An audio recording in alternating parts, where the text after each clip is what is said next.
If you're not racing, but you still want to ride relatively quickly, but in more comfort than a race bike can often offer, you need an endurance road bike.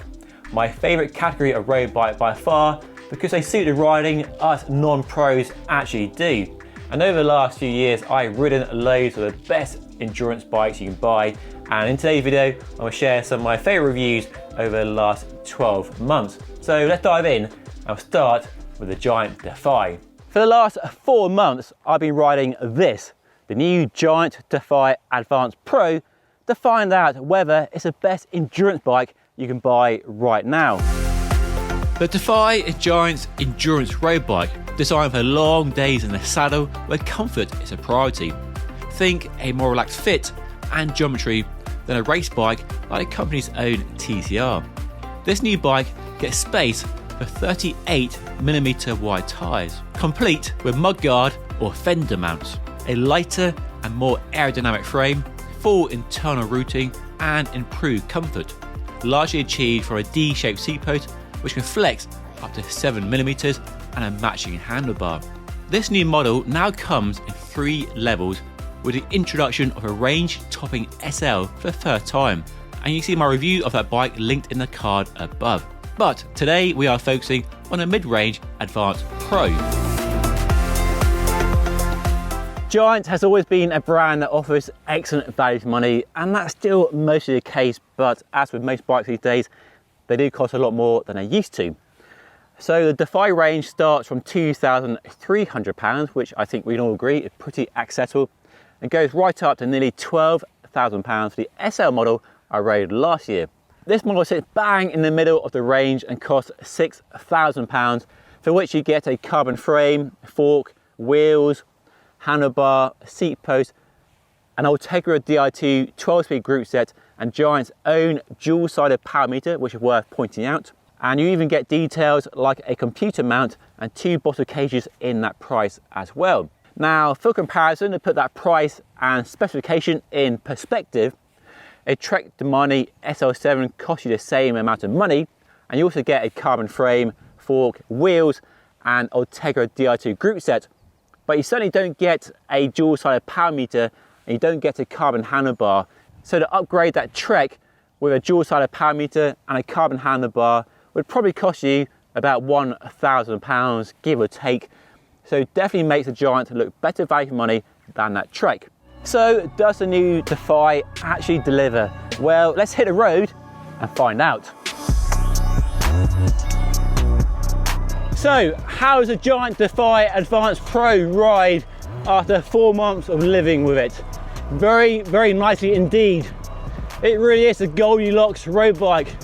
It's neither too stiff, racy and aggressive, nor too upright and lazy and slow. It's plenty fast enough for me to go flat out fast and compares well to tarmac and my own TCR on the same roads, climbs in terms of speed. So it's no slouch. It's definitely not holding me back. My position, 181 centimeters tall on a size ML, the same as my TCR race bike. It is nicely stretched, a nice position to the hood. I can crouch down and get nice and aero, and the drops, well, feel like a race bike. It really does feel like a race bike. It's a perfect middle-aged race bike. You could race it, I think you could, but you wouldn't. But if you enjoy smashing around your local roads, as many of us do, I certainly do, trying to just give yourself a good workout and go as fast as you possibly can, the bike performs so well. I really am impressed with the package, but it's not for everybody. I think some people wanting and expecting maximum comfort and that more laid back fit will be disappointed with the bike. The Specialized Roubaix offers a much more upright position, better on your lower back, less stretched out, and way more comfort, both through the handlebars and through the saddle as well. The Trek Domani also offers a smoother ride in the saddle, so while the bike is smoother than the TCR, the difference isn't massive, and I think my TCR, or even that tarmac with 28 or 30, is pretty close in terms of how well it deals with rough roads. Those bikes certainly aren't rough and harsh, and this bike isn't buttery smooth in comparison. It's definitely smoother, but the margin between this endurance bike and a race bike is smaller than a Roubaix and a tarmac, for example.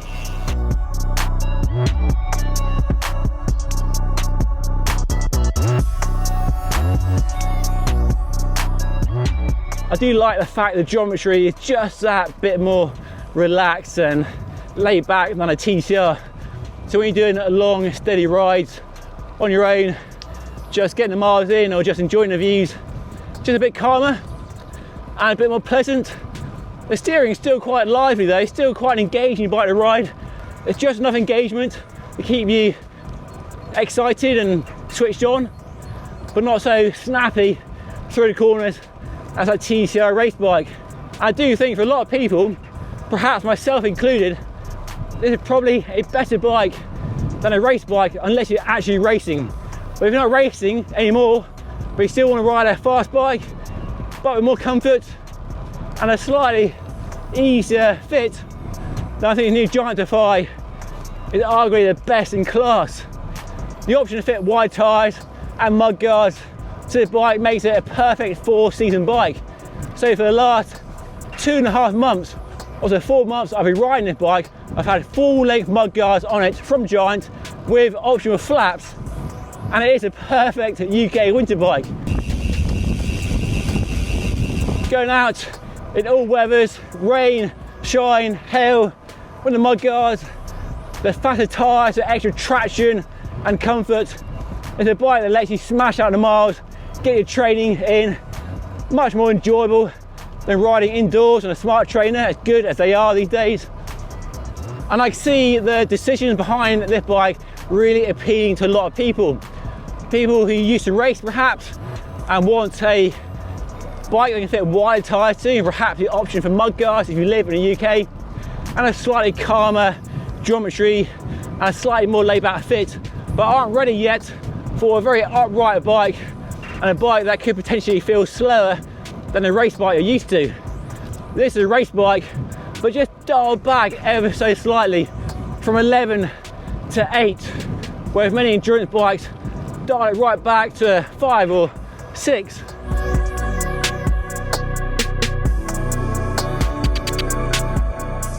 So after 4 months of riding this bike, let me share some likes and dislikes. And I'll start with likes first. As I mentioned previously, I like the fit, the geometry, the way the bike rides. I like the specification on this bike, from the faultless Ultegra Di2 12-speed group set, and the dual-side power meter from Giant is a nice detail. It's always nice to get carbon fibre wheels on a new bike, and these wheels are hookless and tubeless and come set up tubeless with the company's own 32mm wide tyre. And these have been fuss-free, I've had no issues, nothing to report at all. I know there's lots of fuss around hookless, but in 4 months of testing these wheels, they have given me no issues at all. I am running nice low pressures, 50-55 PSI in the 32mm wide tyres for my body weight. Loads of comfort, and I've hit some potholes and cracks and cattle grids pretty hard with the wheels and tyres and had no issues with the tyres exploding off the rims or anything crazy like that. And there are lots of good high quality upgrade tyres available to fit these wheels from Continental, Pirelli, Goodyear, Michelin and many more that fit these hookless wheels with no issues at all. These are pretty decent weight for the money as well, sub 1500 grams, nice bladed spokes with a bit more aero, and the hubs, the bearings have been nice and reliable, and a free hub engages quickly and given me no issues despite riding through some pretty torrential rain for the last few months. Giant still uses a press fit bottom bracket, PF86 to be precise, and in 4 months of riding it's given me no cause for issue at all. And on my own Giant TCR, which I've had for over 2 years now, with the same bottom bracket system, that also doesn't creak or squeak or cause any noise at all. So for me, a press fit bottom bracket on a Giant frame is a non-issue. And the last like is the internal routing, which does look very clean and modern. I don't mind that actually, and makes fitting a bar bag much easier as well. But this leads me on to the main dislike with the bike, is that the routing system does require you to use a giant stem. You can't use another brand of stem unless they make one compatible, and I don't think any companies make one yet for this new D-shaped steering tube inside, which are used to create space for the hoses without going to a larger headset bearing. But Giant do make a wide range of stems, both aluminium and carbon fibre, and this one is the right length for me, in the right angle, so I have no reason to change it. Just you can't if you want to. And we have a two-piece setup as well, so you can change the handlebar if you prefer a different handlebar, but you will lose that Defy technology if you go to a different handlebar. So some flexibility around the cockpit, but not as much as would be nice. Perhaps the biggest challenge to the new Defy is the fact that modern race bikes are no longer battering rams to your lower back. And for some people, I don't think the Defy offers a big enough step forward in comfort over those race bikes with a wide tyre fitted, at least not compared to a Roubaix or a Domani, or even the Endurace from Canyon with a novel split seat post. But for some people, that marginal improvement in comfort without isolating you from the ride experience might just be the perfect sweet spot for the bike you're looking for. So time for my verdict on the Giant Defy Advanced Pro after 4 months of riding it. As you've discovered over the last few minutes of video, there is lots to like and not much to dislike. But all that said, it's not an easy bike to recommend. If you are a retired racing cyclist and still crave the need for speed, but want a bit more comfort and bigger tyres and a more relaxed fit, then the bike really ticks a lot of boxes. But I think a lot of people will be put off by the lack of comfort and that more relaxed fit that you get from other bikes in this category. For me, well, I bloody love it. It's a fantastic bike, but it does make my TCR race bike a bit obsolete, because this bike delivers all the speed I really need for the riding I do these days, and it still indulges that need for speed that I still want when I ride a slick-tired drop bar road bike like this. And this sparkling bike is a brand new Fray.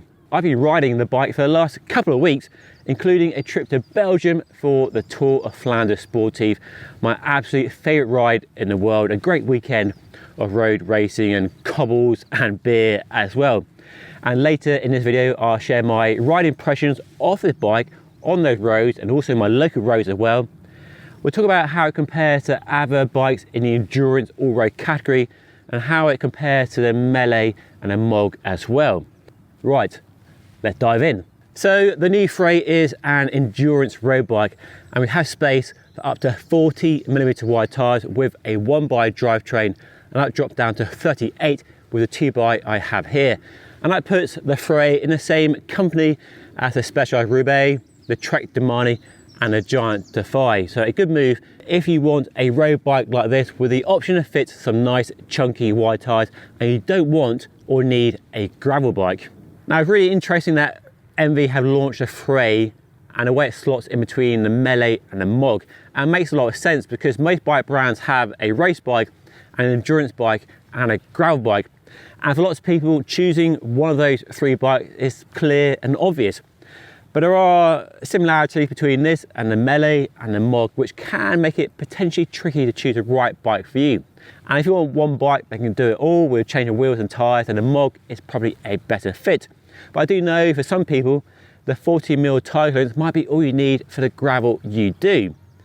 And compared to the Melee, that's an interesting one. And I think it comes down to whether you race or not. But if you're not racing, then this is an obvious bike. A bit more relaxed in the fit, so better for all-day rides at a steady pace, and space for bigger tyres for that traction and comfort benefit. And the bike is optimised, according to NV, for between a 31 and a 35mm wide tyre in terms of the geometry and the way the bike handles and the fork, rake and trail and so on. I've been riding the bike with these WTB Expanse tyres in a 32mm width, my first experience on these tyres, and a good fit for a bike like this because you might, depending where you live, want to take it onto dry dirt roads and light gravel as well as tarmac or pavement if you're watching in the US as well. And in many ways, the new Fray is a bit of a mashup of the melee and the MOG in the best possible way. So we have a full carbon frame and fork with all the aerodynamic profiles of the melee road race bike. You see the similarities in the head tube, the drop rear stays, the down tube, the fork blades, and so on. But then we have some features from the MOG, like the top tube mounts for a bento box for more food storage, and in the down tube we have a cargo bay for carrying tools. And right now I've got a spare tube, gas canister, multi-tool, tyre levers, and a tubeless repair kit inside 2 neoprene bags which stop all those bits and bobs rattling around, and it's much nicer in my opinion than having everything in your saddle. Living seagulls, eh? Much nicer than having everything in your jersey pocket or saddle bag getting all dirty and crummy. Now let's talk about geometry, and the new bike comes in 7 sizes with 4 fork rakes to get the best fit across that range of sizes. This is a size 56 and fits my 181 centimeter height perfectly, with a setback seat post and an 11 centimeter stem. And despite endurance bikes all trying to achieve the same goal, the way to go about it is slightly different. There are important geometry differences between this and a Giant Defy, and a Special Roubaix, and a Trek de Money in terms of the stack, the reach, the wheelbase, but they broadly fall within a similar sort of blueprint, but not all identical. And it's worth checking a website like Geometry Geeks to see how this compares to other bikes you might have in your shortlist, to help you determine the best fit for you and the riding you want to do on a bike like this. So those are the main details. Let me hit the road and you'll join me somewhere out in the country lanes, and we'll talk about how the bike rides both here on my local roads and over in Belgium on some pavé.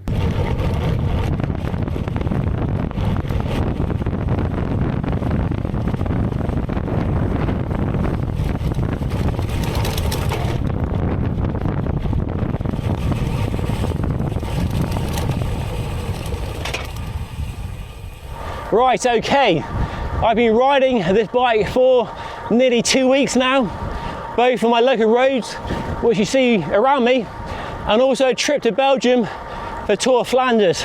A great test for any road bike, especially an endurance road bike designed to offer more comfort than a race bike. And boy, let me tell you, this bike rides like an absolute dream. It really is a lovely bike to ride. Silky smooth on the rough roads. It coped with the cobbles in Belgium so well. I'm really impressed with how smooth, calm and stable it was on the wet, slippery cobbles of Belgium. Sadly, the weather was so bad it was tricky to film, but we went out on the following Monday, and here's some footage of riding up the Koppenberg and some of the other famous cobbled roads and climbs that made Tour of Flanders such a brilliant event. If you've never been over to Belgium, you've never done Tour of Flanders, you really should do. A great weekend of riding, spectating, and great food and beer. So all round top quality weekend. And the bike really impressed me on the cobbles. I've done Tour of Flanders many times on many different bikes, but this bike was definitely one of the smoothest experiences I've ever had. And I was really blown away with how it just floated over the cobbles, made riding those wet, slippery cobbles as easy as it gets at this side of a fat tired mountain bike. I had more confidence to carry speed into the faster downhill cobble sections. Loads of traction from the WTB tyres, which were excellent actually. Not the fastest rolling tyre in terms of rolling resistance, but ample grip, traction, and definitely bomb-proof. The amount of comfort that MV have extracted from the bike really impressed me and surprised me. The big tyres are doing a lot of the work, of course, but it's definitely a smoother ride than the Giant Defy back on more familiar roads that I know really well. So definitely a cut above the Giant Defy.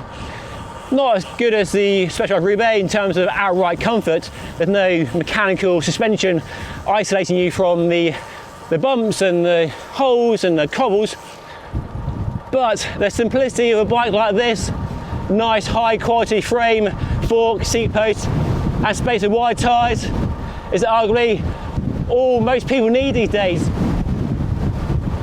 Blimey, it's windy out here today. Hopefully you can hear me over all the wind. I mean, I shouldn't grumble, it's lovely and sunny. My spring is almost here.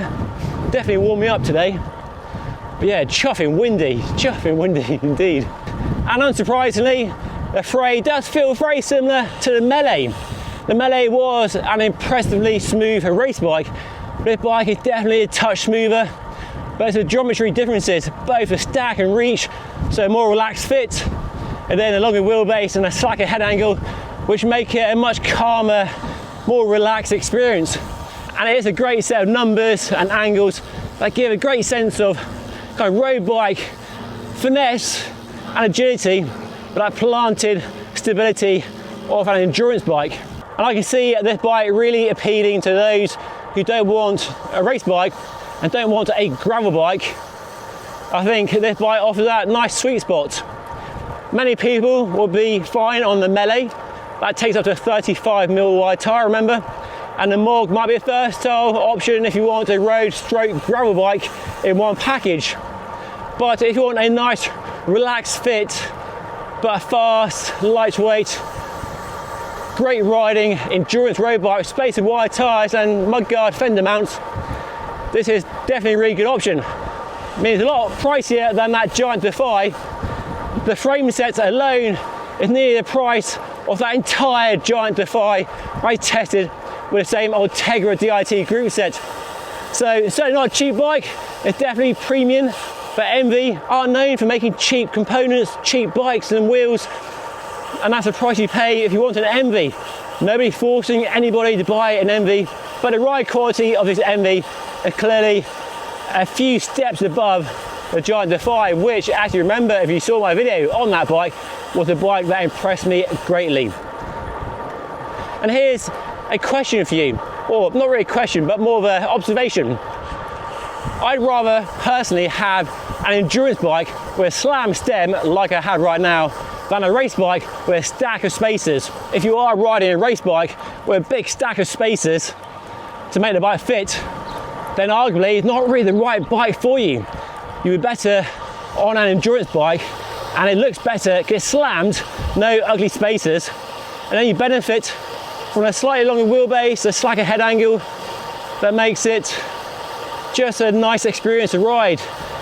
You could race this bike, you totally could, and we rode some sections of Tour of Flanders at some pretty rapid speed for me, all relatively speaking of course, and I didn't feel handicapped or held back. It had all that fast responsiveness you want from a race bike, and clearly it's not as razor sharp or fast as a Tarmac SL8. That bike is a lot lighter, but this bike is definitely one that takes the punishment of the cobbles.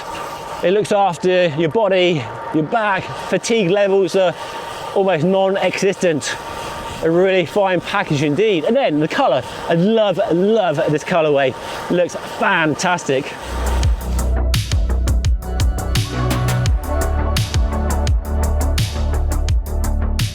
So first impressions on a brand new Envy Fray are very good indeed. I love the combination of the geometry, the fit, space of wide tyres and the comfort and speed it offers. I like having all the tools and essentials in a down tube, not rattling, out of the way and certainly out of the mud compared to a saddlebag. And I love the way the bike looks. The shape, proportions and this paint job is fantastic. It really sparkles in the sunlight. Hopefully I've done a good job to capture the glimmer, the shimmer of this new paint finish. This is a brand new Canyon Endurace CFR, the German company's latest comfort-focused drop bar road bike since they first launched a model back in 2014. This one is trying very hard to be a race bike. I mean, we have deep section wheels, big gears, and for the first time, a one-piece aero handlebar and stem. Now, endurance bikes have been massively popular for the last 10 years or so because they offer a nice blend of comfort, speed, and that laid-back geometry. But they are threatened, both by race bikes that now take wide tyres and aero bikes that won't beat you up anymore. And on the outside, gravel bikes that take massive wide tyres. You can swap the wheels and tyres as you need and offer way more versatility and capability for a wider range of riding situations. So who on earth in 2023 is buying a bike like this? In this video, we'll find out. We'll go through all the features and upgrades on this new bike, talk about the price, weight, how it compares to a race bike, and of course, we'll go for a ride and assess it for performance, handling, climbing, and descending. Because I'm David, and you're watching Just Ride Bikes. Let's dive in. So let's set the scene. An endurance bike needs to offer several things. More comfort than a race bike, laid-back geometry, and space for wide tyres. And this new bike ticks all those boxes. You can fit up to a 35mm wide tyre.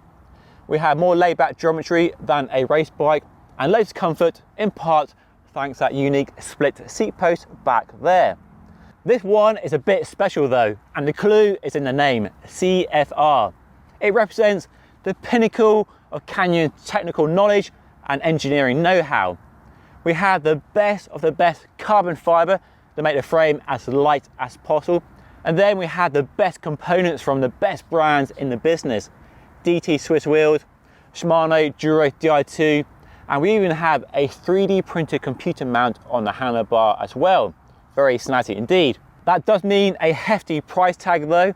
This bike here is £9,000, but the range does start at £3,500, and that looks like the best value for money option, and I doubt that model lacks much of the performance of this one here. This one though is very lightweight indeed. Size medium with no pedals, weighs 7.16 kilograms on my scales, and that is damn impressive for what is essentially not a race bike, not trying to be as light as possible. And we have deep section wheels and a power meter as well. Does an endurance bike need to be aerodynamic as well? Well, this one is, and it's a good question really of whether you need aero on an endurance bike. And lots of people make the mistake of thinking that aero only matters to pro riders riding at high speeds, because that's where all the manufacturers do their testing.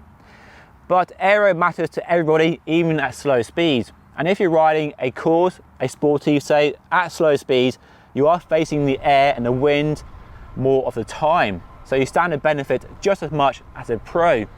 And if you can get aero savings with no real downside to comfort, you'll have more left in the tank for the end of the ride or that final big climb, which you might get in something like the Etape du Tour. So for the first time, the Endurace gets the same CP00018, snappy name, right? Aero cockpit as on the Aero and the Ultimate. And this new handlebar is apparently worth 7 watts, but get this, tested at 45 kilometers per hour, which is fine if your name is Mattia van der Poel, but I'm not sure how realistic that is for us mere mortals riding a bike like this at normal, sensible speeds. But fitting this handlebar to the bike does have me scratching my head a little bit. I get the aero benefits, but not sure if they're really that well placed on a bike like this where comfort is the main focus. And personally, I'd rather have a narrower section along the top and more bar tape up to about there. Those times when you're riding along on the tops, talking to your friends, your buddies, and admiring the views, you're not chasing the speed and the watts like you do on a race bike.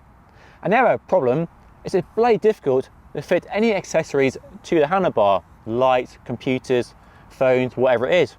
But in Canyon's defense, they do have a nice computer mount with a light bracket underneath, but you are compromised if you are using a bike for long all-axes perhaps, or the occasional weekday commute where you might want to slap a light onto the handlebar. And now we get to the party trick of this bike. It literally has a trick hidden up its sleeve, sort of. Now, integration of storage is becoming popular on mountain bikes and gravel bikes, and now coming to road bikes, because we have a trap door here. It sort of looks like the battery compartment on a TV remote, but you lift it up and out slides this neoprene snake, and inside this neoprene snake are tools. So we have inside here a CO2 canister, a multi-tool, and other bits and bobs to get you back on the road when you have a mechanical. But I'm not really sure if this is the best execution, because the top tube is very slim, the very small space, these tools are very small. And rather unusually for Canyon, it has to be said, they're being a bit measly, because while you do get the neoprene snake here, none of the tools and the canister are provided. You have to buy it separately. And I don't have any tools at home in my toolkit that are small enough to fit in here. So an extra cost on top of an already expensive bike. So nice idea, love the concept, but the execution, I'm not so sure to be honest. Would I want my 9 grand bike to have what looks like a TV remote battery compartment on the top tube? I'm not so sure, to be honest, not so sure.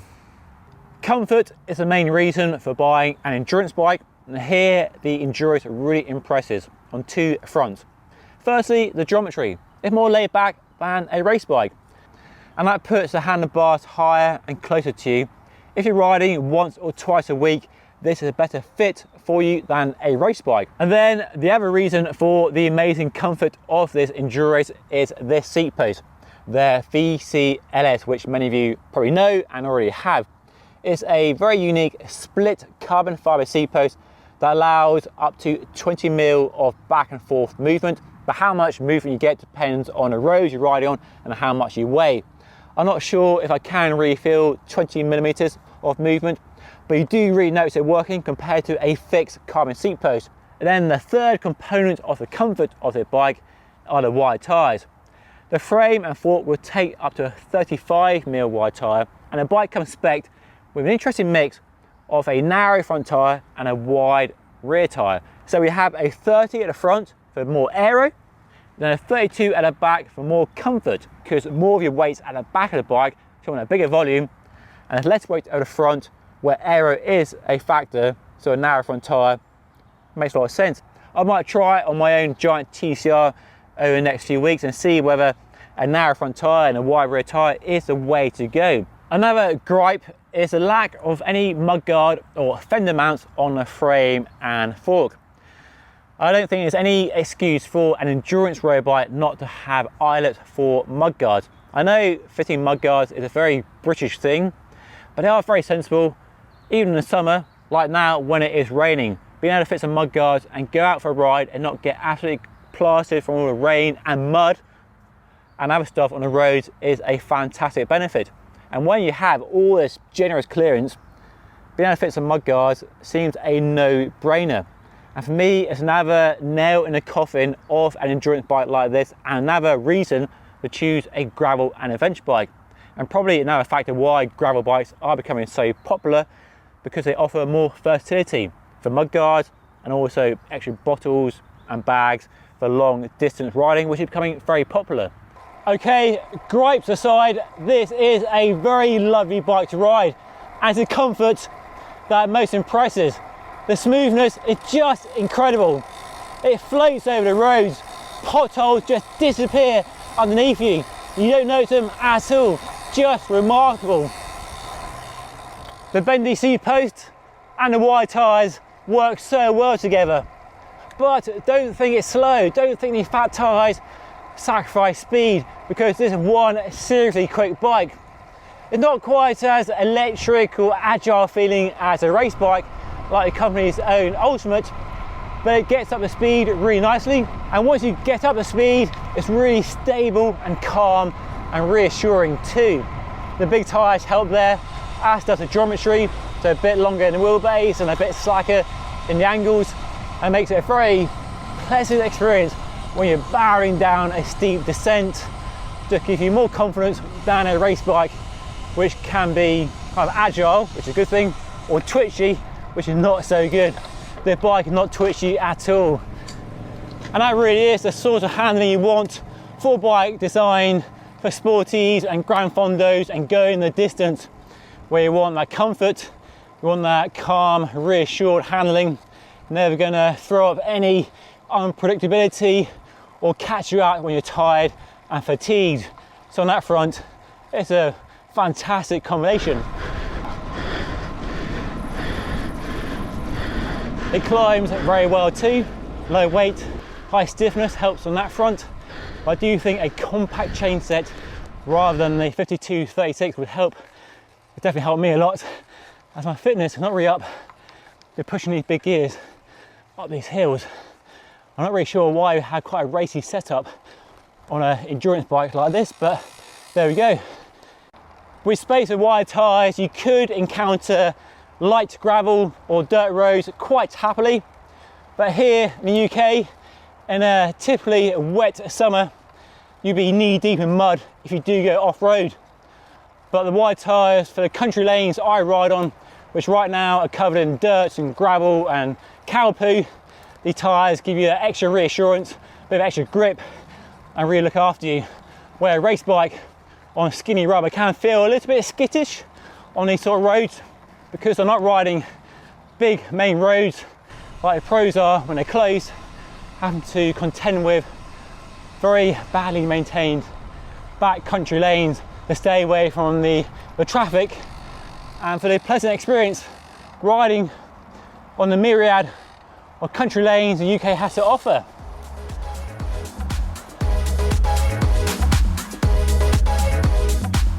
To answer the opening question, does the new Endurace do enough to justify its position? Is it still worth buying over a race or gravel bike? As impressive as it is, I'm not convinced. Unless you need the geometry, you can get impressive comfort from the ultimate race bike with 32mm wide tyres. And for really big tyres and maximum versatility, a gravel bike is a practical choice. Not much slower on the road with similar tyres and has potential to do so much more. There is a lot of clear overlap between these three categories, but focusing on your precise needs and requirements will steer you towards the right bike. So the new Endurace impresses as it always does, but it feels like the last hurrah for the endurance bike rather than a category advancing product, and isn't doing enough to convince me that a gravel bike isn't a better option. Hello viewers, welcome to a very sunny Portugal. I'm here to ride this, the brand new Specialized Roubaix SL8. And yes, I know the new bike looks almost the same as the old bike, doesn't it? But there are quite a few changes underneath the skin. We have version 3 of the Future Shock, a frame that's both lighter and more aero, but my two favourite improvements over the old bike are mudguard mounts, or fender mounts if you're watching in the US, and tyre clearance. So the old bike maxed out at 32 or 33. This one now takes up to a 40mm wide tyre. So plenty of option to fit the wide rubber you want, and that's a really good move because I see more people buying gravel bikes that are actually fitting fat, slick tyres too. But today we're going to see if all the changes actually make any difference when it comes to riding. It's sunny today, but it wasn't yesterday. It was very, very wet indeed. So I've had a good 2 days of riding a bike. Not a super in-depth review, but a good taste of what this new bike is all about and whether the changes are enough to make this the endurance bike to buy right now. So without further ado, let's dive in. The riding here in Portugal is fabulous. I love it here. I've been here a few times and the road riding is supreme. Nice roads, get up to the hills, away from the traffic. Road quality is pretty good, but there are some rough patches and some holes and cracks. So a bike with the big tyres, the geometry and the Future Shock should give me extra comfort. And straight away, well, it feels very familiar, which is no surprise really given the changes are fairly subtle. The geometry is largely the same, which is to say it's very good. Higher front end, a bit slacker, a bit longer. I last rode a Roubaix back in 2019, 2020, so it's been a few years, but still one of my favourite endurance bikes if comfort is your main focus. The Future Shock, which some people might call a gimmick, really does work well and delivers more comfort through the handlebars than any other bike in this category. Loads of scooters here. I'm glad you can now service it at home as well, and you can tune the way it rides with different spring rates and preload spaces as well, which you could do on Gen 1. They lost that ability in Gen 2 with the move to damping, but now Gen 3 we have damping. You have the dial on the top for open and locked out and 5 steps in between, and you can tune the spring rate. I've got the medium spring rate in. I could probably go to a lighter spring. It does feel quite firm, a bit firmer than the old version. That's my Wahoo telling me about to start climbing again. And I love the fact we have space for a 40mm wide tyre, which is just massive. Bigger than a Trek Domani, which is 38 and was the class leader for quite a while until now, being beaten by the new Roubaix, and bigger than some aero gravel bikes as well. So it does open up the possibility to do some kind of dirt, light gravel, Belgian waffle ride, UCI gravel champs, that sort of riding. So although it's not a gravel bike, I do think we'll see it being used at some kind of light gravel events with a fatter tyre. Race bikes like the Tarmac SL8 are definitely getting better and smoother and offering more comfort than ever before, but this bike is still way smoother. With 32mm wide tyres at low pressures and the Future Shock and the bendy seat post, the comfort is just insane and so much better than a Tarmac, as good as that bike is. This coastline here in Portugal is absolutely stunning. Amazing coastline, the waves look stunning. If you're into surfing, this is the place to come. Look at that. But I'm going to stick to the Tarmac today, more my cup of tea. Hey! Supporters of the channel, clearly. The appalling weather on the first day really showcased just how good endurance bikes like the new Roubaix are. Despite riding on some very slick roads with occasional mud, the bike was sure-footed and calm at all times.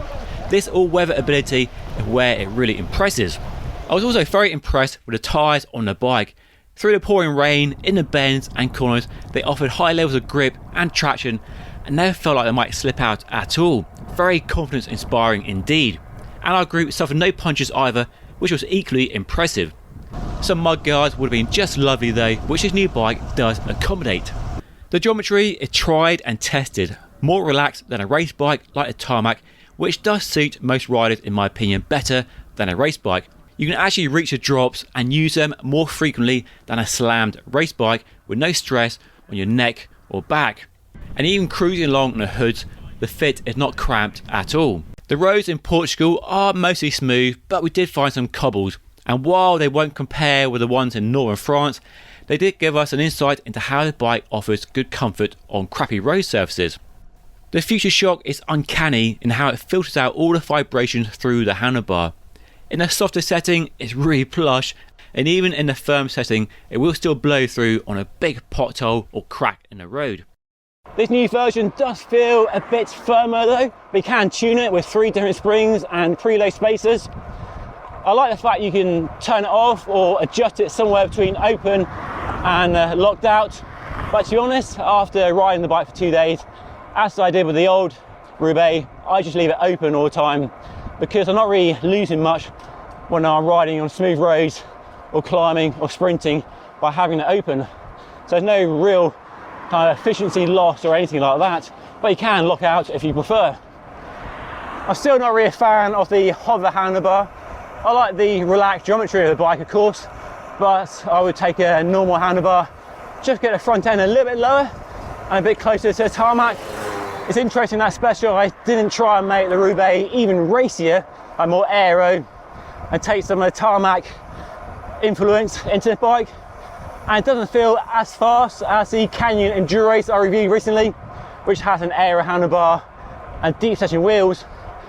We have a normal round handlebar here, which I really like, and shallow wheels, so it doesn't feel as fast, but it arguably makes more sense for the cyclist buying this sort of bike.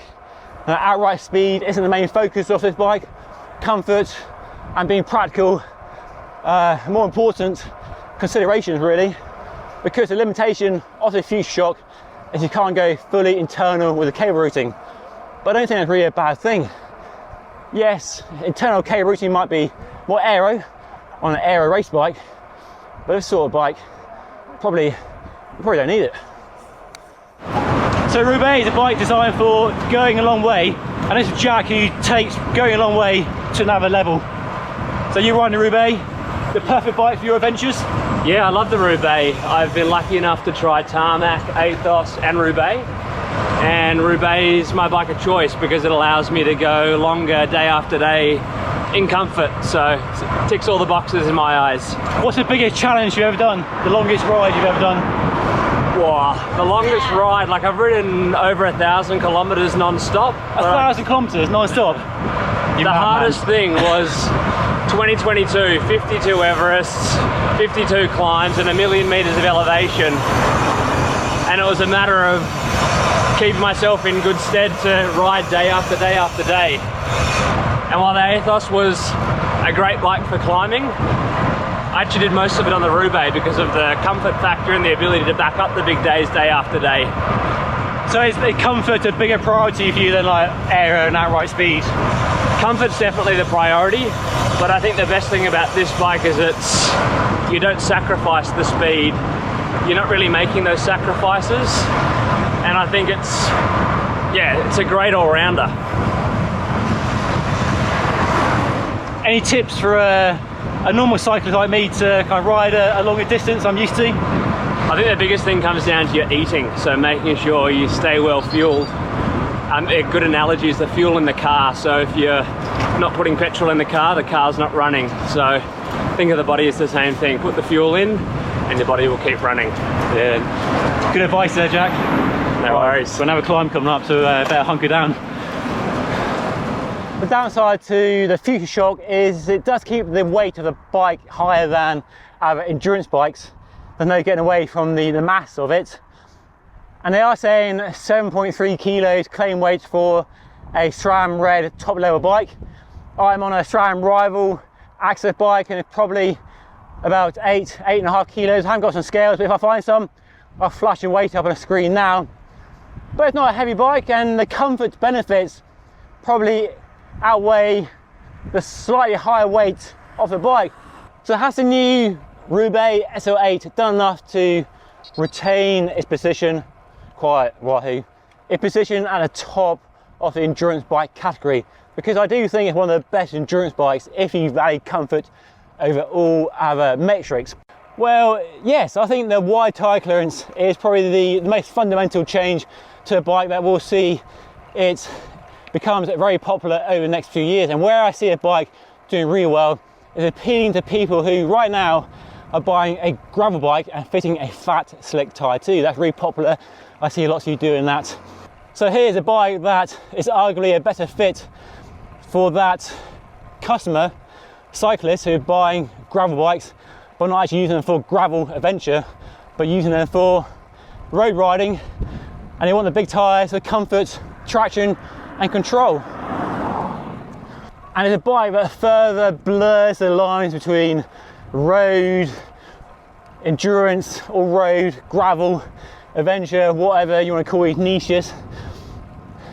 But that's great. It gives you and I the option to fit the tyres we want, spec the bike how you want it. I like the fitted 32mm wide tyres from the box. Good tyre, really grippy, loads of comfort and tubeless as well. But to go wider, have the ability to go much wider, the really exciting move on a bike. And you go to a 35 with mud guards. So for UK riding, we now have a really good, solid option for year-round riding, where the bike didn't really hit the mark, limited to a 33 with no mudguard mounts. Can't really miss the mark.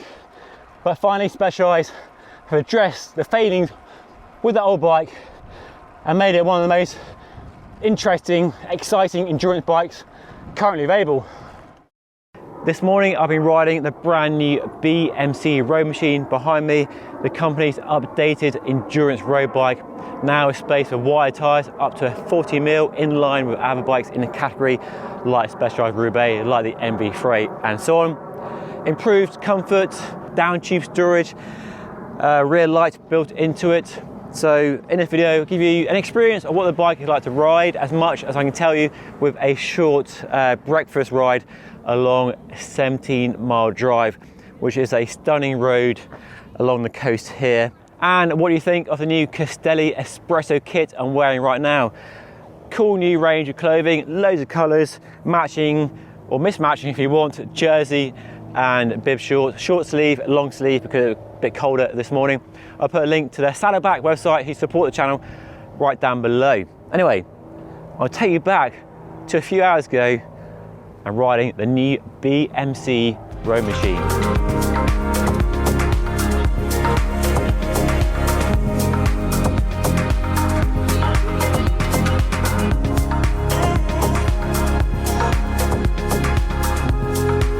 Morning viewers, it's about 7:30 a.m. going for a little spin to see what it's all about. So definitely not an in-depth ride, but I'll give you a taste of the bike and the riding today. It's quite cloudy, quite cold this morning, but the sun should come out later on, hopefully. But yeah, great to be out on the bike after a few days of pounding the Sea Otter show. Hopefully you enjoyed the coverage so far. Oh my dear husband. It's a very active town, everybody's out running, cycling, very cool. So I'm riding a very top end build, Endurace Di2, one-piece carbon handlebar and stem, nice physique, saddle. Feels pretty light. I don't have my scales with me so I can't weigh it, but yeah, definitely not heavy.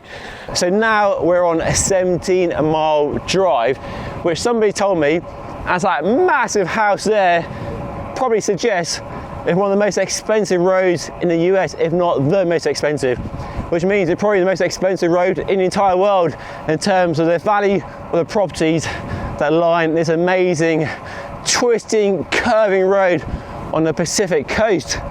The tarmac, silky smooth, there's no traffic because well, it's very early in the morning, and it's a toll road as well, so you have to pay to come along here. But yeah, a stunning road, golf course over there. I wonder what the golfers make of the new BMC Roadmachine. Not the most arduous test for the new BMC Roadmachine, so hopefully I get a chance to ride one back home in the UK, ride it on some rougher roads, more familiar roads, and really put it through its paces. But yeah, I can't complain. I'm having a lovely morning. What a start to the day. So a key feature of the new Roadmachine is a down tube storage compartment, as it's becoming very popular. We have a turn dial. I'm going to turn that all the way. I think it'd be really awesome. There's the bottle cage, the aero bottle cage as well. And inside we have that for your inner tube in there, your tool, gas canister. And there you go. Very smart. It makes a lot of sense for a bike like this in my opinion. Better than a saddlebag. Oops. Being clumsy this morning. I do like the design of this cage a lot. So it sits flush, very seamless, and that turn dial is very smart. So that looks pretty cool. What do you think? Drop a comment down below. They're nice. We have a lovely, unique BMC style, don't we? These sort of angular lines here, that junction there, the dropped rear stays, the way they're sort of fluted down to the very cool dropouts which have concealed through axles and on the fork as well, so you can't see the ugly axle poking through. Sort of aero shaped down tube, and we have the one-piece cockpit. Nice handlebar as well, quite small profile in the tops, so great when you're climbing. Nice compact drops too. You could slam that stem of course. And we have the light, which can be removed just by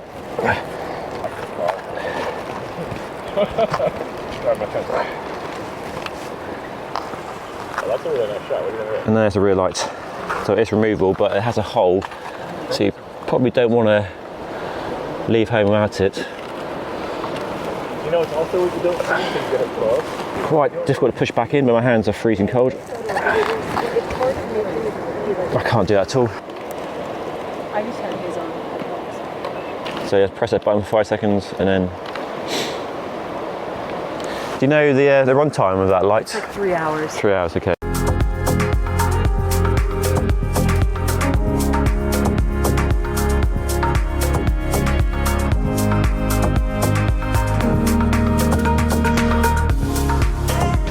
So a very pleasant ride along a 17-mile drive, rolling back into town for coffee and some snacks.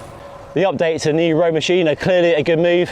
We're seeing a lot of endurance bikes, all road bikes, whatever you want to call them, now offering space for 40mm wide tyres, the MV Fray, Giant Defy with 38, Specialized Roubaix, and a few other bikes launched at Sea Otter from Parley, 51 and others. So clearly a good move, keeps it current with that desire to run a wide tyre. A bit strange to spec a 30mm tyre on this bike. I think a 32 would have made more sense, but the roads we're on now are so smooth, you don't need anything wider. The steering definitely on the slow side. It holds a kind of straight line very well indeed. Doesn't waver around as much as other bikes. The MV Fray definitely had, well, it felt like it had faster steering.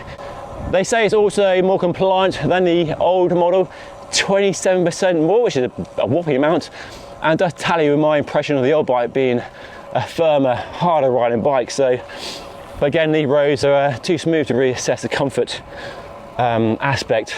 Need some Belgian cobbles for that, for sure. So a really nice ride on the new BMC Roadmachine along a 17-mile drive, but to be honest with you, not the best way to really test a new bike. Too short and the roads are too smooth, so not rough enough, coarse enough to really put an endurance road bike with the improved comfort and tyre clearance through its paces. So stay tuned for that in the future. The bike did feel amazing, of course. Endurace Di2, deep section DT Swiss wheels, lightweight build. I don't have my scales on me unfortunately, but it's definitely a lightweight bike, definitely low 7 kilos, 7.1 at a guess for a size 56 without pedals. The bike pretty much rode it itself, but that says more about the road than the bike. It is a good update to the Roadmachine platform though. Space for 40mm wide tyres puts it in line with other bikes in this endurance all-road category. I love the down tube storage, and the turn dial to access that port is very easy, and easier than some where you kind of slide a mechanism across like in the MV Fray, so that works really well. The rear light integration is kind of interesting. I like the idea, the concept. It only lasts 3 hours, which isn't a lot, and if you do remove it, which you can, you have a hole in the top of the seat tube area which is a bit ugly and leaves the gap between the seat post and the seat tube looking a bit odd. And removing the light to charge it up with a USB port on the bottom is quite tough actually. Removing it and putting it back in is quite stiff in the bracket. I don't know if it's just a pre-production or that's how it is, but I guess it won't fall out as a bonus.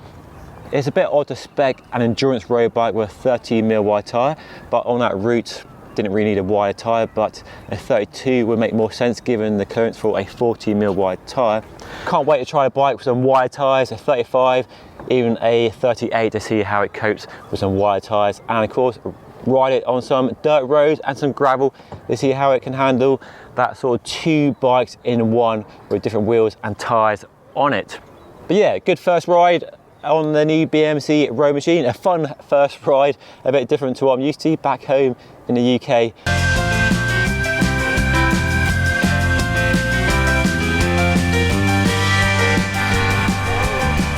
Okay, here we go. Quick first ride on the new Vamoots 33 with Nate from Moots. Show him some of our local roads. There will be a full review on the bike coming soon, so subscribe if you want to see that. But quick first impressions, well, it has like classic titanium ride quality. Buttery smooth, just soaks up all the imperfections on these crappy road surfaces so well.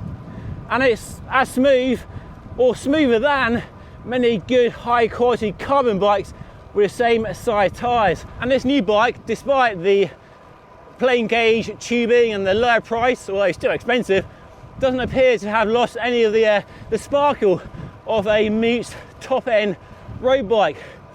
It just rides on my roads so nicely. It's not heavy, it climbs well, the steering is well balanced, the geometry suits me. I'm not too upright, not too stretched, feels really, really good. I love the fact that Moots have designed the bike around wide tyres, so in line with endurance road bikes like a Giant Defy, a Specialized Roubaix. So space for a 38mm wide tyre. You can option mudguard mounts, which I would do here in the UK. Fit a nice 32, 35mm wide tyre. and have a lovely 4-season road bike. And the low price of this bike could make it a viable option for people like me and any of you watching who grew up with Moots as an iconic, famous US titanium bike brand. But it's still expensive. The build I'm riding with SRAM Rival Access is $7,500, and here in the UK, a frame set is nearly £6,000, and an old Tegra build is £11,000. Your first time riding in the UK, or have you been here before? No, first time riding Vamoots 33 in the UK. Though. Okay, how's it so far? What are you liking of our roads? Oh yeah, they're not bad. I'm glad I got bigger tires. Yeah, pretty rough in places, aren't they? I'm glad the sun's out. You're very lucky the sun's out as well. Yeah, it's not bad though. So gravel bikes are popular in the UK because our roads, as you can probably tell, Yeah. they're pretty poor, aren't they? Yeah, you want a little bit more tire, a little more comfort. And just a bit more security as well, really. Yeah. Waiting for their spring classic here to come to Yeah. Western UK. Only a matter of time. So riding titanium is still a very popular material. Why do you think it's still so enduringly popular? Yeah, I think people, you know, have had such great experiences of owning quality products for a long time. It's like gained a great reputation. And you know, cycling is very peer-to-peer.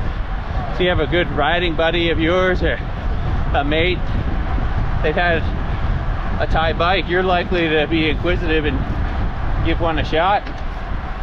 They're timeless. Yeah. You know, there's a lot of things with the aesthetic that doesn't go out of style, and I think that's it. It's just like people spend a lot of money on their bikes. They want something that's going to last. The Thai seems to do that in a number of ways. Thai still just seems to hover around outside of the top of the mountain, Yeah. but still stays up there on a lot of people's lists. It really is remarkable just how well a classic titanium road bike like this stands up in today's crowded carbon road bike market. A lot to like here, a lot to like indeed.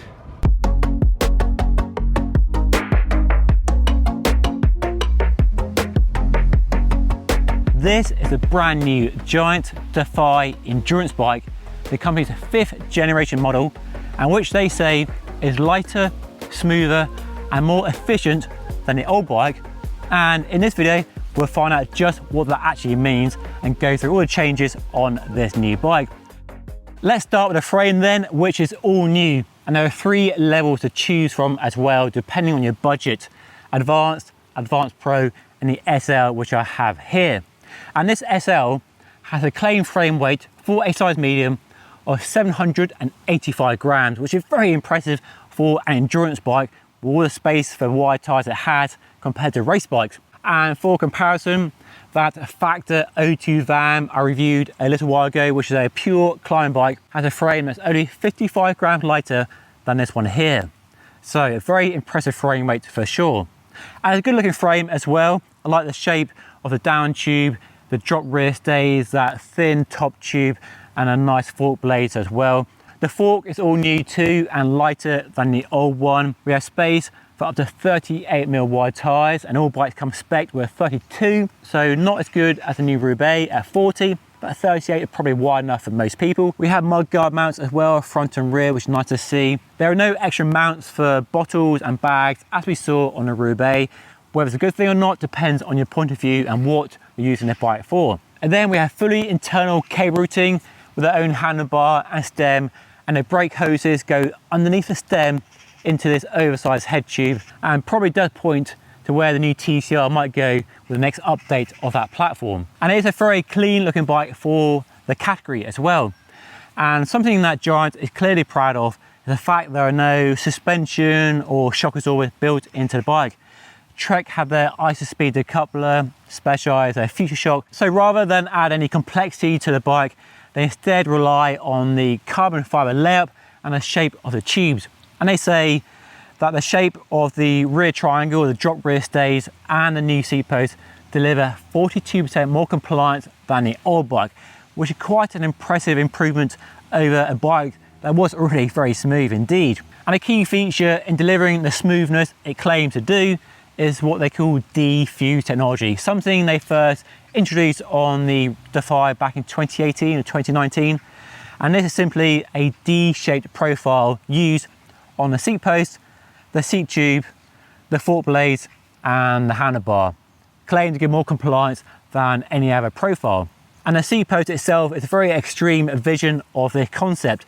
They really pinch it in here up to the seat clamp, and that is claimed to give up to 7mm of flex, with the saddle moving back and forward to give comfort in the saddle. So when you hit a pothole or a bump in the road, that saddle can flex back more than it would with a regular seat post. Then up front, we have both a new fork and a new handlebar, which are claimed to give nice smoothness through the front end. The handlebar has a Defy technology as well, very slender profile on the tops, and is claimed to allow the handlebar to bend down a small amount, but not bend up. So good stiffness when you're sprinting, but a bit of flex when you hit a rough road or cobble or something else that's trying to ruin your ride. So new handlebar, new fork, drop rear stays and that seat post claim to offer a smooth ride than the old bike. But the question you probably want answered, and I know I do, is how does this approach for the Defy compare to a Specialized Roubaix, Trek Domani or a Canyon Endurace? Well, that's something I'm going to try and dig into more in the future and hopefully bring some science to the testing to find out once and for all which is the smoothest, most compliant endurance bike. So stay tuned for that.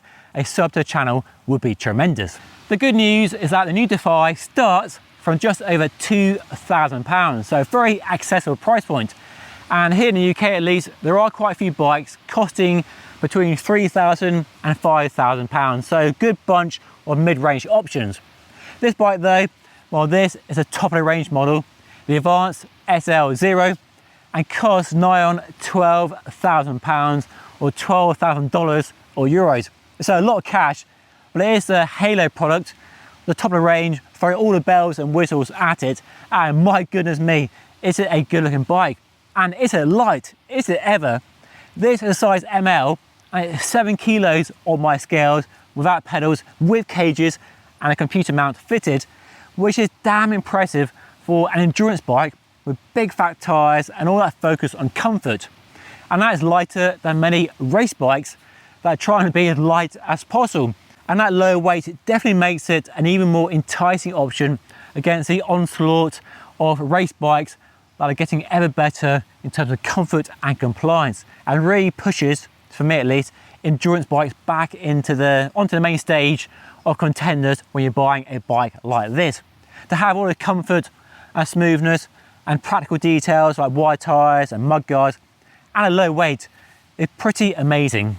And to make the bike as light as it is, we have some very spangly equipment indeed.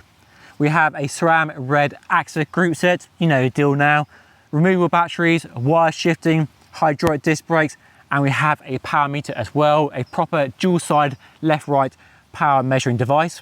And the other reason for the low weight are the wheels. The company's own Cadex 36 wheels, which weigh about 1,300 grams, so very, very light indeed. Not the lightest, but damn light nonetheless.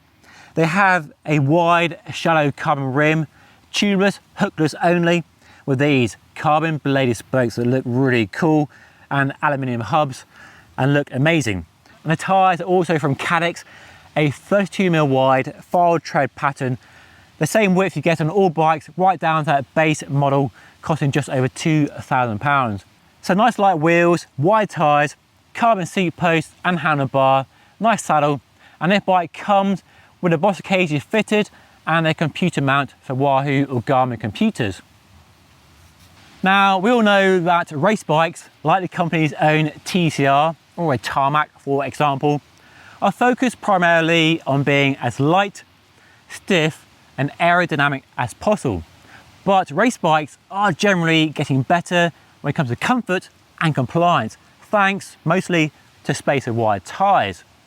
But endurance bikes like this one and the Roubaix and the Endurace from Canyon are getting racier, lighter, more aerodynamic and generally better performance, but usually with more comfort and bigger tyres than any race bike. And all that makes choosing a new bike ever trickier. A race bike with wide tyres or an endurance bike with even wider tyres. It depends on your focus and your priority when riding your bike, but definitely an interesting topic for debate. So let me know your thoughts by leaving a comment down below. And this is a brand new FiftyOne Sika, and it could be the ultimate all-round road bike for those of us who don't race, which is most of us, right? It's lightweight, it's fast, it's smooth and comfy, and has space for 40mm wide tyres. So FiftyOne is a small company based in Dublin, and for the last 10 years they've been making custom bespoke carbon frames by hand. And they're taking all that data, that fit data and feedback from the riding their customers do, and distilled it into their first off-the-shelf road bike. So rather than a road bike designed for the pros, by the pros, it's a road bike designed by normal people for riding most of us normal people actually do. And for the last 2.5 months, I've been riding the bike as it built up for me to test the brand new SRAM Red AXA group set that launched a short while ago. And I've been using the bike for all the riding I do here in the Cotswolds, from fast-paced club rides where I'm hanging on for dear life, to epic all-day adventures with bike packing bags. So a really good test of its performance, speed, handling, comfort, and much more. Now, before I share my ride experience and talk about handling and performance, let's dive into some of the key details on a brand new bike. So for me, the numbers, the geometry, and the other details on this new Sika put it right in the endurance road bike category, which I know FiftyOne's Aidan won't like me saying. But we have seen endurance road bikes change a lot in the last 18 months or so, and the likes of the giant Defy Advance and the MV Fray have helped redefine what an endurance road bike can be. No longer slow and lazy, but fast, dynamic and exciting to ride, wrapped up with that comfort and more relaxed fit that most of us actually need. And the fit is a key detail on this new Sika, with a much higher stack from a longer fork, a longer wheelbase, slightly more relaxed angles that make it more comfy and easier to ride if you're not actually racing in a pro peloton.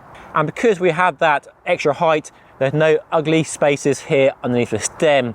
If I buy on the bike, these spaces here would be gone, nice and slammed.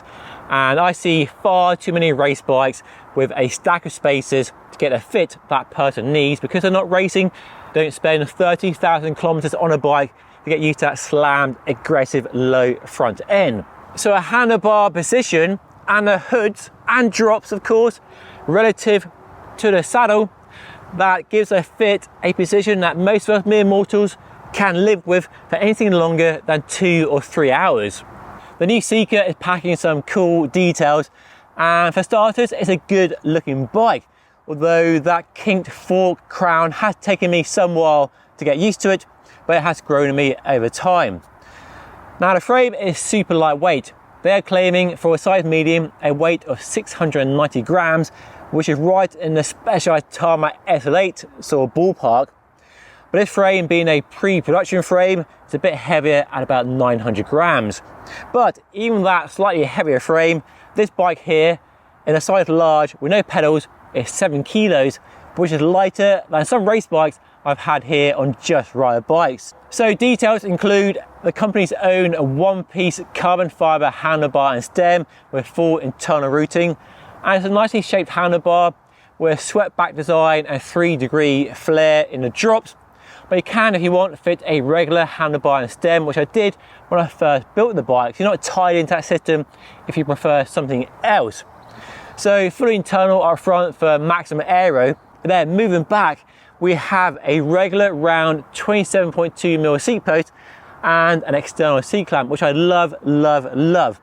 I don't mind a internal wedge design, but I prefer the simplicity and reliability of an external seat clamp, and you get loads of comfort from a round seat post as well. And you could, if you want, fit a suspension seat post for a bit more comfort.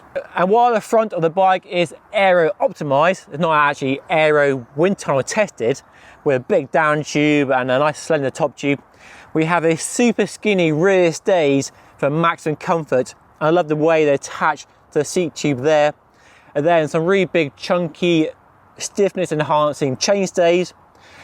And other details I like include a T47 bottom bracket and then a SRAM UDH dropout, so it future-proofs against any new group sets that might come down the line in the near future. And then we have space for up to 40mm wide tyres, the same as the Specialized Roubaix, the BMC Roadmachine and the Fray, and has been one of the most interesting and for me exciting changes and developments on the endurance road bike in the last 2 years. Space for wide tyres, which you all know are better than narrow tyres for riding us mere mortals do. Smoother on rough roads, more traction in slippery conditions, and not slow at all.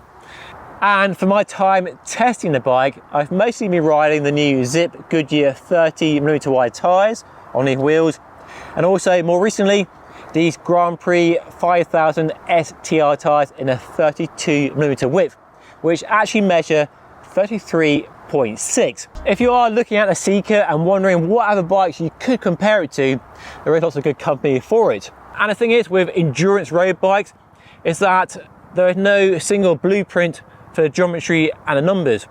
So a Specialized Roubaix is higher and slacker, while Giant Defy is lower and longer and closer to a race bike.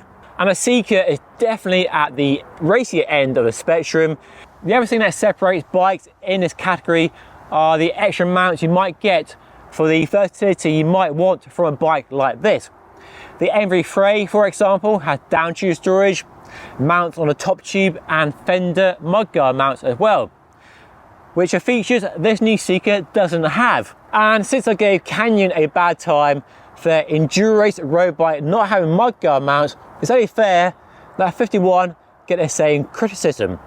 When you have a bike with such big tyre clearance and given FiftyOne are based in Ireland, which is a country we all know does get a fair amount of rain, it's a shame not to have some nice discreet mudguard mounts, which the Fray proves is possible with no real impact on the visual look of the bike. For me, that lack of mudguard mounts, I know I'm banging on about mudguard mounts, just limits the appeal of the FiftyOne Sika.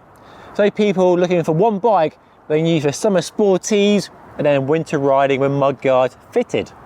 Okay, let's go for a ride and see what the bike is all about. And I'll show you some of the best roads and my favourite roads here in the Cotswolds. I've actually been riding the bike for the last few months, built up to test the new SRAM Red AXA group set. So I've had plenty of time to get to know the bike and also change bits, wheels and tyres and see how it responds to those changes. And my first impression of the bike is just how smooth the bike is. The comfort is fantastic. Compared to the race bikes I've been on recently, like the Pinarello Dogma F and the Canyon Air Road CFR, the smoothness of the bike is just fantastic. It really does deal with my rough roads so nicely. And no matter what tyres or wheels I ride on the bike, it still delivers fantastic smoothness and all the rough roads. Not quite as silky smooth as the Specialized Roubaix, but similar to the Fray and better than the Giant Defy, and definitely leagues above any race bike. And I know some people freak out when you say the word endurance with visions of a slow, heavy bike, but that isn't the case here. Yes, the geometry is more laid back than a race bike, but the lightness of the bike, the way it handles is just fantastic. A bit more dialed back than a race bike, but there's a great sense of agility and easy manoeuvrability from the bike, and it is a lot of fun to ride. It's 7 kilos, so very lightweight and climbs extremely well and descends really well too. And I said it before and I'll say it again, I do honestly think this is the sort of bike that people like me and you should actually be riding. Yes, I love race bikes and the speed they offer and the improvements in comfort mean they can be ridden all day pretty well, but the more relaxed fit of a bike like this, that higher stack and the shorter reach, and also the slacker head angle and the longer wheelbase and space with wide tyres just makes it a nicer bike to ride, whether you're going flat out fast or just cruising along, enjoying the view, but still value speed from time to time, but that's not your main motive for riding a bike. And the geometry gives it a more relaxed fit than a race bike, but it's still pretty racy, but it's definitely more forgiving on a longer ride than a race bike. Even as somebody who's very used to riding a race bike, the fit here is far more relaxing and just nice on a long ride. I recently did a big ride at 247 kilometers and we averaged about 32 kilometers per hour, which for me is going some. I was in bits by the end. But after 5-6 hours of riding, apart from my legs being tired, my body still felt pretty good and I felt pretty fresh. I don't think I would have been on a race bike. I know my shoulders, my upper body would have been aching a lot more than it did. And although FiftyOne don't call this an endurance bike, it does fall into that category based on the geometry and does remind me of the giant Defy and the MV Fray. Very similar numbers to a giant Defy actually, which is definitely at the racy end of the endurance bike spectrum. So closer to a race bike and that stack and fit, and not as sit up and beg as some taller, shorter endurance bikes. But it's all relative. Compared to a hybrid, this bike is still long and it's still low. So worth bearing that in mind. Another bike this one reminds me of is the Open Mind I rode a few years ago. That was also a super lightweight bike with geometry and comfort designed for all day riding. I'm not sure if they still make it, but that does come to mind as well. And it's also what Specialized should have done with the Athos. Super lightweight, but why on earth they gave it the geometry of a tarmac race bike, I'll never know, I'll never understand. So think of this as not as lightweight as the Athos, but a bike like the Athos, but with more usable real world geometry for those of us who don't actually race for a living. Now, without going on a massive tangent here, the whole naming of bike categories is a bit daft really.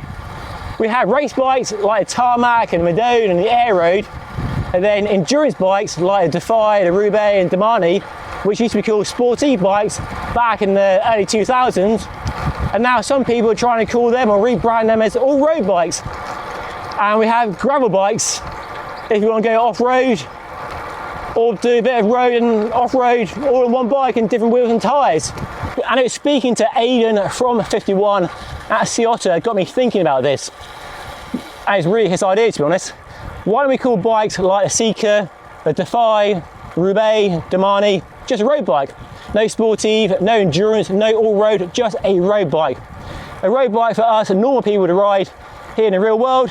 Space of wide tyres, sensible geometry, big focus on comfort, but still lightweight and still fast. And then allow race bikes to be even racier, like the Tarmac and the Air Road. Remove the weight limit, remove all the aero limits and make them as racy as the pros really need and want. And I'm no fan of tagging a bike a race bike or an endurance bike, but it's sort of essential to help communicate what sort of bike it is to you watching, so you know whether it's the right bike for you or not. But it does bring about many problems, and lots of those problems are based around people's idea about what a bike might ride like, and oftentimes those fears, in my experience, are misplaced. Endurance bike is definitely not slow, as some people will have you believe. So if we just call it a road bike, not a race bike, not an endurance bike, just a road bike, it makes a lot more sense. It's a road bike for riding on the road, like I'm doing right now. It's fast enough, light enough, and exciting enough for summer riding at higher paces, and then smooth and comfort focused for winter riding through grim, grotty conditions when the weather is foul. But if you don't need mudguard mounts and you think I'm just wasting my time, breath on mudguard mounts, then the FiftyOne Sika is definitely an exciting addition to the growing endurance all-road space, whatever you want to call it these days. This is a brand new Wilier GranTurismo SLR, an endurance bike that looks as fast and sleek as a race bike, but one with fat tyres, a rear shock absorber, and a one-piece carbon fibre handlebar and stem. And I come to Flanders in Belgium to put the bike through its paces in this review. We'll test it for comfort, climbing, descending, speed, performance and handling, and go through the details and cool features on the bike and whether it's the right bike for you. So I'm David, you're watching Just Ride Bikes. Let's dive in. The new bike, in my opinion, looks amazing. Not just because it's draped in a beautiful Ferrari red paint job, but the shape of the tube profiles and the handlebar and stem. And Wilier, it's fair to say, is a company best known for its race bikes, like the Volante SLR, which is one of my personal favourite race bikes of the last 10 years. And it's clear with this new bike that they sought to retain that race bike kind of high-end prestige and appearance of the Volante and the Zero SLR, but wrapped up in that more relaxed geometry of the GranTurismo SLR. So we have a frame that inherits features, tube profiles, and a carbon fibre layup from its Volante and Zero SLR bikes. We then have aero profiles for the fork blades, the head tube and the down tube, although clearly not designed to be an out and out aero race bike. And then we have a full internal K routing, so the brake hoses and wires are all hidden away for that modern clean look that many of us crave. And then we have a one-piece carbon fibre handlebar and stem borrowed from the Zero SLR. It not only looks amazing, but it feels great in the hands as well. When you're riding over rough roads or cobbles like we are here, you have that smaller diameter section to hold on, wrap your fingers around, and it feels really good. One of the defining features of this new bike is what they call the ActiFlex 2.0, and gives the bike a much smoother ride over the cobbles I'm riding in Belgium. What they've done is put a small elastomer up here and put the seat stays here around the seat tube, so they're not connected to the seat tube, to give a bit more compliance, a bit more comfort when you are riding over rough roads. And it really does work. You get that benefit of the extra comfort, but no compromise in terms of how the bike responds. There's no flex side to side when you're really stamping out the pedals and hoofing up a cobble climb. Endurance bikes are all about big tyres, for comfort, traction and control. And this new bike has space for up to a 32mm wide tyre. And these are indeed a 32mm wide tyre, the excellent Continental Grand Prix 5000 STR, set up tubeless on these nice carbon rims. And that's good, gives you more comfort than a race bike. But I would have liked if Wilier have gone more generous with the tyre clearance, because some bikes out there will take a 35, even a 38 in some cases. But it's clear that Wilier have sought to keep this very much a racy, performance-focused endurance bike and not go as wide and stray into that all-road, light gravel region that some endurance bikes are, like a Trek Domani for example. And what this bike also lacks compared to some other endurance bikes is any way to mount to mudguards, which in the UK are an essential during the winter. So not quite as versatile as some endurance bikes, and that very much makes it an endurance bike for the road racer who wants all that performance and speed, but a bit more comfort and a slightly more relaxed fit, and doesn't really want or need massive tyres, mudguards and other versatility. Race bikes are great if you can handle the aggressive and low down geometry they often have. But I see too many race bikes with a massive stack of spacers, which looks really bad. So the great feature of the new GranTurismo SLR is a geometry that gives you a taller head tube and reduces the need for a big stack of spacers. So you put the handlebars where you actually need them for long rides in comfort and not have all those spacers. As well as that taller head tube, we have a shorter top tube as well to bring the handlebars a bit closer to you, give you a more relaxed fit. Then we have a slacker head angle and seat angle, make it more calm on rough roads and cobbles. But the wheelbase is still quite short, so you should get that agility and responsiveness you want from a race bike. I bloody love riding in Belgium. I'm out here before Tour of Flanders, the best race in the world. I'm going to ride a mini Flanders route with some of the best cobbles and climbs from that race.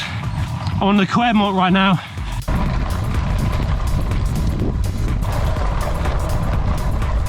And that's the Paterberg. Not the toughest cobbles, quite smooth, but it's steep, goes straight up. But thankfully, by the time we get to the really steep bit, you can sort of see the summit, so you know it's almost over. So a bit of a push, the pain doesn't last too long. This is a Koppenberg, probably the toughest climb in the Tour of Flanders and possibly the world. It's steep, it's narrow, it's really bumpy, and it's pretty brutal. I've done it dozens of times and it never gets any easier. So hopefully this GranTurismo SLR will give me a bit more comfort on the bumpy bits of the climb. I cannot imagine racing up here in a big peloton, jostling for position. It's going to get really bumpy here, really uneven and a bit slippery as well underneath the trees.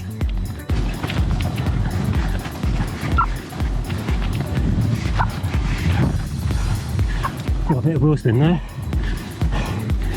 A lot of wheel spin.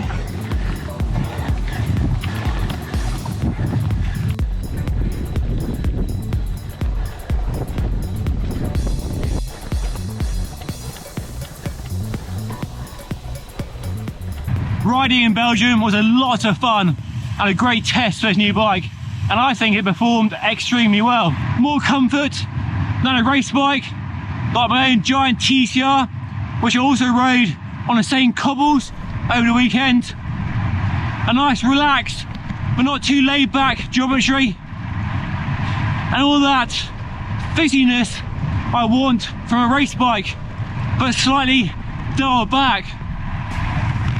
In my experience, it's on a par with Trek Domani, one of the smoothest endurance bikes on the market right now when it comes to saddle comfort. But it does lack the same front end comfort and smoothness as a Specialized Roubaix. But generally speaking, it's a well balanced bike from front to rear. I found the riding position worked well for me. The handlebars aren't as slammed as a race bike, so you can actually use the drops without hurting your neck and back. But it's not so laid back that it feels lazy like some endurance bikes can. It still has that urgency and agility you want from a race bike, just one that gives you a smoother ride. It climbs well, the weight doesn't really hold it back too much, and there's no discernible flex from the frame at all. It descends with control, you can still get aero on fast roads, and the steering response is good. You can ride it as hard as you like, or sit back and take it easy and enjoy the views. The comfort does give more confidence on rough roads and at higher speeds, and that really benefits people doing longer rides where comfort is a priority, but not at the expense of speed. The geometry and the riding position work well for me, and what I like about a taller head tube is how the drops are now more accessible and easy to reach, so you can use them much more often and get more aero and get that benefit without doing your neck in like you would on a race bike, unless you're super flexible. And hands up, you're super flexible. Not many of us.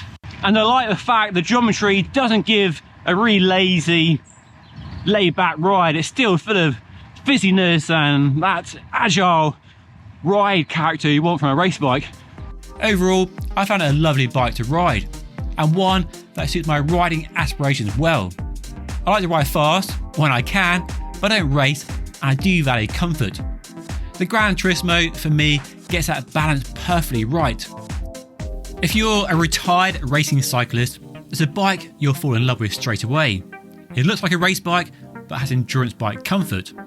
It does though lack the versatility of some rival endurance bikes, but it does offer a ride closer to a race bike, and that I think will appeal to many people. Let's talk price and build then, and well, the SLR name means it's a top spec bike in the company range, and the price is similarly top end. The range is priced from €7,400 right up to nearly €12,000. Crikey. The Ultegra Di2 12-speed bike I have on test with Wilier's own carbon wheels costs €8,400. Yes, that's a lot of money, but hopefully they'll bring out a cheaper SL version soon. All the kit on the bike was generally top drawer and worked really well during my time with the bike. The only thing I would change would be the saddle. It just didn't work for me. But I love the Continental tyres, they work well on the cobbles and are pro approved. The wheels, well, they look funky, they're light and solid, and the Shimano Ultegra Di2 12-speed group set is flawless. Impressive shifting, fantastic brakes, all you want from a group set. And a size large bike I tested without pedals weighs 8.3 kilograms. So I reckon the Wilier GranTurismo SLR is a sort of bike more of us should be riding rather than a slammed, aggressive, aero-optimized race bikes. And if you want to see a video of the other best endurance bikes currently available in 2023, do check this video right up here.